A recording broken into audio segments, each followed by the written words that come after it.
Bismillahirrahmanirrahim. Assalamualaikum warahmatullahi wabarakatuh. Halo rekan-rekan semua, kembali lagi bersama kami. Semoga dalam keadaan sehat-sehat selalu. Baiklah, pada kesempatan kali ini kami akan berbagi informasi yang sangat terbaru tentunya. Bantulah saudaramu, pasti Allah akan mudahkan segala urusanmu. Maka sebelum lanjut, jangan lupa yang baru menemukan channel ini untuk like, komen, dan subscribe-nya, serta nyalakan lonceng notifikasinya agar rekan-rekan tidak ketinggalan informasi-informasi tentang ASN P3K maupun PPG serta informasi-informasi lainnya. Jika ada suara bisik, abaikan saja. Baik, dilansir dari Solo Raya, di sini dikabarkan update NI P3K Guru 2022 per 7 Juni 2023. Banyak yang sudah ACC, ada juga yang masih adem ayem.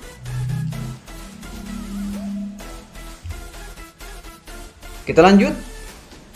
Simak update progres penetapan NI P3K Guru 2022 per tanggal 7 Juni 2023 pukul 23.59 waktu Indonesia Barat. Berikut ini. Berdasarkan data tersebut, banyak berkas yang sudah di-ACC di berbagai instansi daerah. Ada juga daerah yang masih adem ayem karena belum ada satu berkas pun yang berstatus ACC. Rangkaian seleksi calon P3K Guru masih berlanjut. Saat ini, para calon ASN P3K Guru masih menanti perkembangan penetapan NI P3K Guru 2022. Sebelumnya, BKN telah mengumumkan data berkas DRH yang telah di-ACC. Namun, data rinci mengenai jumlah berkas yang sudah diusulkan maupun sudah di-ACC dapat dilihat di kantor regional BKN masing-masing. Untuk itu, masing-masing kanrek telah mengupdate perkembangan penetapan NI P3K Guru 2022 di wilayahnya masing-masing. Hal tersebut juga dilakukan kantor regional 1 BKN yang menaungi wilayah di Yogyakarta dan Jawa Tengah. Dilansir berita soloraya.com dari akun sosial media resminya, Kanrek 1 BKN telah mengupdate penetapan NI P3K Guru 2022 per 7 Juni pukul 23.59 waktu Indonesia bagian Barat. Lalu bagaimana progres penetapan NI P3K Guru 2022 hingga tanggal 7 Juni 2023? Berikut selengkapnya. Yang pertama, Provinsi DIY, Daerah Istimewa Yogyakarta. Jumlah usulan masuk 540, jumlah berkas yang di-ACC 124. Nomor 2, Kabupaten Bantul. Jumlah usulan masuk 388, jumlah berkas yang di-ACC 199. Yang ketiga, Kabupaten Gunung Kidul. Jumlah usulan masuk 233, jumlah berkas yang di-ACC 233. Keempat, Kabupaten Kolong Progo. Jumlah usulan masuk 202, jumlah berkas yang di-ACC 0. Yang kelima, Kabupaten Sleman. Jumlah usulan masuk 312, jumlah berkas yang di-ACC 312. Yang keenam, Kota Yogyakarta. Jumlah usulan masuk 187, jumlah berkas yang di-ACC 184. Seperti itu teman-teman ya. Kita bersyukur, alhamdulillah, karena sudah mulai ada titik terang ya. Sudah mulai ada titik terang. Kalau di daerah-daerah itu sudah mulai ya, sudah mulai mengantongi SK maupun NI P3K ya. Mudah-mudahan nanti dapat terrealisasi semua dan diangkat menjadi ASN P3K semua ya. Kemudian kita lanjut. Yang ketujuh, Provinsi Jawa Tengah. Jumlah usulan masuk 4.278, jumlah berkas yang di-ACC 1.853. Ini belum semua ya teman-teman ya. Yang kedelapan, Kabupaten Banjarnegara. Jumlah usulan masuk 380, jumlah berkas yang di-ACC 78. Yang ke-9 Kabupaten Banyumas, jumlah usulan masuk 1956, jumlah berkas yang di ACC 965. Yang ke-10 Kabupaten Batang, jumlah usulan masuk 112, jumlah berkas yang di ACC 0. Yang ke-11 Kabupaten Blora, jumlah usulan masuk 0, jumlah berkas yang ACC 0. Yang ke-12 Kabupaten Boyolali, jumlah usulan masuk 0, jumlah berkas yang ACC 0. Yang ke-13 Brebes, jumlah usulan masuk 1272, jumlah berkas yang di ACC 673. Yang ke-14 Kabupaten Cilacap, jumlah usulan masuk 919, jumlah berkas yang ACC 428.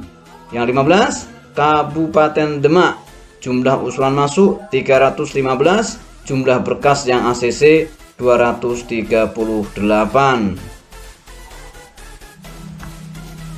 Baik, kita lanjut. Yang ke-16 Kabupaten Grobogan, jumlah usulan masuk 1263, jumlah berkas yang ACC 472. Yang 17 Kabupaten Jepara, jumlah usulan masuk 540, jumlah berkas yang ACC 197. 18 Kabupaten Karanganyar, jumlah usulan masuk 545, jumlah berkas yang ACC 101.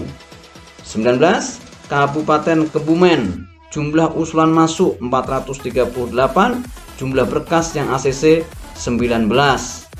Ke-20 Kabupaten Kendal, jumlah usulan masuk 0, jumlah berkas yang ACC 0. 21 Kabupaten Klaten, jumlah usulan masuk 564, jumlah berkas yang ACC 450.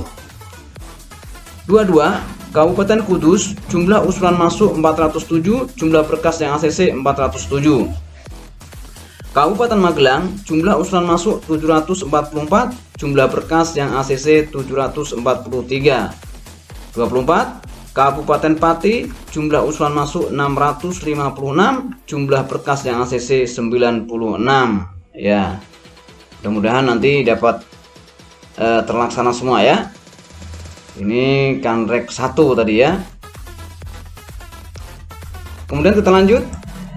Yang ke-25 Kabupaten Pekalongan, jumlah usulan masuk 445, jumlah berkas yang ACC 47. Kabupaten Pemalang, jumlah usulan masuk 296, jumlah berkas yang ACC 161. 27 Kabupaten Purbalingga, jumlah usulan masuk 172, jumlah berkas yang ACC 11. 28 Kabupaten Purworejo, jumlah usulan masuk 0, jumlah berkas yang ACC 0. 29 Kabupaten Rembang, jumlah usulan 1135, jumlah berkas yang ACC 184. 30 Kabupaten Semarang, jumlah usulan masuk 1090, jumlah berkas yang ACC 736. 31 Kabupaten Sragen, jumlah usulan masuk 348, jumlah berkas yang ACC 288. 32 Kabupaten Sukoharjo, jumlah usulan masuk 757, jumlah berkas yang ACC 212.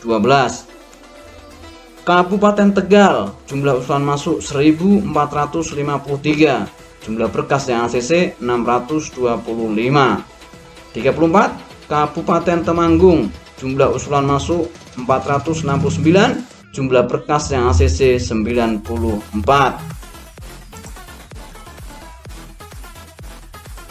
35 Kabupaten Wonogiri, jumlah usul masuk 639, jumlah berkas yang ACC 77. 36 Kabupaten Wonosobo, jumlah usulan masuk 587, jumlah berkas yang ACC 109. 37 Kota Magelang, jumlah usulan masuk 87, jumlah berkas yang ACC 86. Nomor 38 Kota Pekalongan, jumlah usulan masuk 115, jumlah berkas yang ACC 114. Nomor 39, Kota Salatiga, jumlah usulan masuk 107, jumlah berkas yang ACC 107. Kota Semarang, jumlah usulan masuk 652, jumlah berkas yang ACC 644. Nomor 41, Kota Surakarta, jumlah usulan masuk 291, jumlah berkas yang ACC 274. 42, Kota Tegal, jumlah usulan masuk 276, jumlah berkas yang ACC 51. Nah, seperti itu ya teman-teman ya.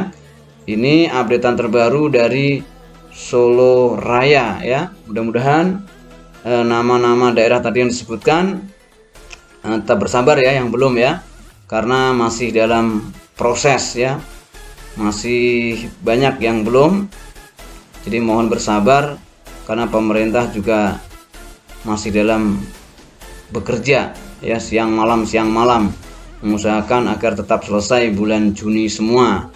Seperti itu ya teman-teman ya. Kemudian dikabarkan juga dari news ya, dari news. Kabar baik datang dari news ya, News ID ya. Di sini dikabarkan para tenaga honorer yang berusia di atas 35 tahun dapat menjadi pegawai negeri sipil PNS tanpa tes, asalkan mereka memenuhi persyaratan yang telah ditetapkan. Luar biasa ya. Nah, coba kita simak. Untuk memenuhi syarat sebagai calon PNS tenaga honorer harus memenuhi kriteria berikut. Nah, simak baik-baik ya teman-teman ya, jangan di skip, jangan dilewat-lewatkan ya, biar gak gagal paham. Yang pertama, maksimal usia 35 tahun dengan masa kerja selama 1-5 tahun secara terus-menerus. Nih, maksimal usia 35 tahun dengan masa kerja selama 1-5 tahun secara terus-menerus, jadi tidak putus ya, jadi continue terus-menerus. Yang kedua, maksimal usia 40. Nih, maksudnya ini yang nomor 1 ini jika teman-teman tuh berumur 35 tahun ya, dan bekerja selama 1-5 tahun itu terus-menerus bekerjanya, nah itu berpeluang untuk menjadi calon PNS ya. Jika sudah berumur 35 tahun dan teman-teman itu sudah bekerja selama 1-5 tahun ya kan, nah itu ada peluang untuk jadi calon PNS.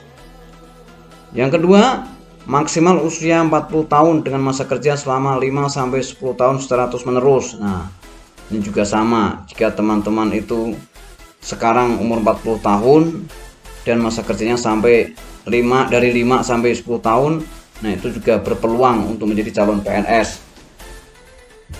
Yang ketiga, maksimal usia 46 tahun dengan masa kerja selama 10-20 tahun secara terus-menerus. Nah, ini jika umurnya 46 tahun sekarang ya, maka bisa menjadi calon PNS.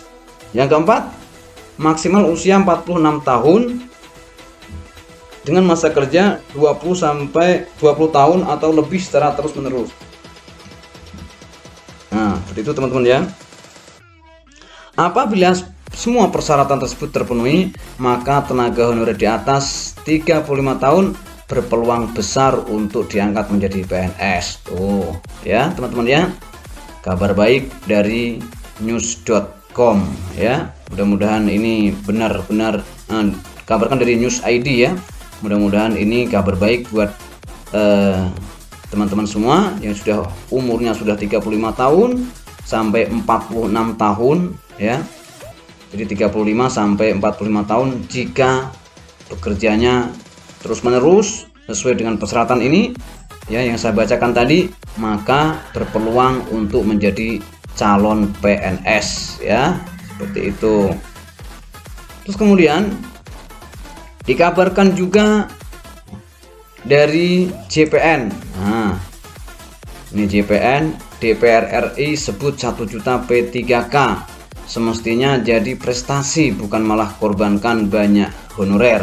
Nah, Ini kata Komisi 10 ya, DPR RI Abdul Fikri Fakih dalam raker dengan Mendikbudristek Nadiem Makarim ya.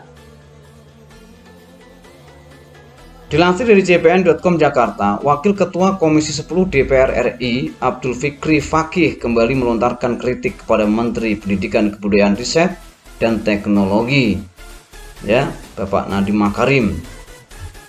Menurut politikus Fakri Partai Keadilan Sejahtera atau PKS itu, rekrutmen 1 juta P3K yang merupakan salah satu program Nadiem Makarim itu seharusnya menjadi prestasi. Sayangnya, sejak diluncurkan pada akhir 2020 dan dilanjutkan dengan rekrutmen P3K guru 2021 sampai 2022, ternyata hasilnya tidak menggembirakan ya.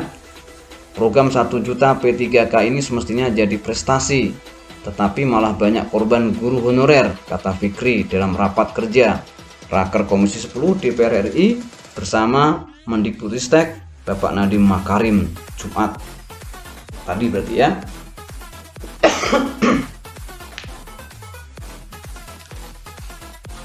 Dia mengungkapkan masalah rekrutmen P3K guru ini sampai sekarang belum selesai, bahkan terus bertambah. Banyak guru honorer menangis karena yang sudah lulus passing grade atau PG dan ikut tes beberapa kali malah belum mendapatkan penempatan sampai hari ini. Itu karena formasinya tidak ada. Nah, memang ya. Jadi kalau kita melihat di lapangan ya, terus kabar dari teman-teman yang ada di kampung-kampung sana itu luar biasa ya, luar biasa, bahkan sampai sekarang juga belum ada kabarnya. Nah, mudah-mudahan dengan cuitan-cuitan dari orang yang berpengaruh ya, mudah-mudahan dapat diselesaikan ya, secepat mungkin ya, karena bagaimanapun juga dia adalah guru yang bekerja tanpa jasa ya. Mudah-mudahan diberikan guru-guru kita yang ada di pelosok-pelosok sana diberikan kesabaran dan diberikan keberkahan rezeki ya teman-teman ya. Seperti itu. Terus kemudian kalau kita melihat dari BKPSDM Bekasi ya, ini kabar baik dari Bekasi ya. Ini sudah turun juga ya, sudah dilantik juga ini. Dikabarkan di lewat Instagram ya, BKPSDM Bekasi. Nah, Senin tanggal 5 bulan Juni 2023 maksud kami begitu. Sebanyak 1012 orang pegawai pemerintah dengan perjanjian kerja P3K ya, jenjang fungsional guru formasi tahun 2022 di lingkungan pemerintah Kabupaten Bekasi melakukan pengambilan sumpah atau janji jabatan sekaligus menerima keputusan P3K secara simbolis yang diserahkan langsung oleh penanggung jawab Bapak Bupati Bekasi Dani Ramdan dan penandatanganan perjanjian kerja antara P3K dengan Kepala Dinas Pendidikan bertempat di Plaza Pemkab Bekasi ya. Berdasarkan peraturan Badan Kepegawaian Negara nomor 18 tahun 2020 tentang perubahan atas peraturan Badan Kepegawaian Negara nomor 1 tahun 2019 tentang petunjuk teknis pengadaan pegawai pemerintah dengan perjanjian kerja pasal 31 ayat 3 dinyatakan setiap calon P3K pada saat diangkat menjadi P3K untuk menduduki jabatan fungsional tertentu wajib dilantik dan mengangkat sumpah atau janji jabatan ya. Pada kesempatan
tetap semangat untuk mengupdate informasi-informasi terbaru. Terima kasih. Kurang lebihnya mohon maaf. Assalamualaikum warahmatullahi wabarakatuh.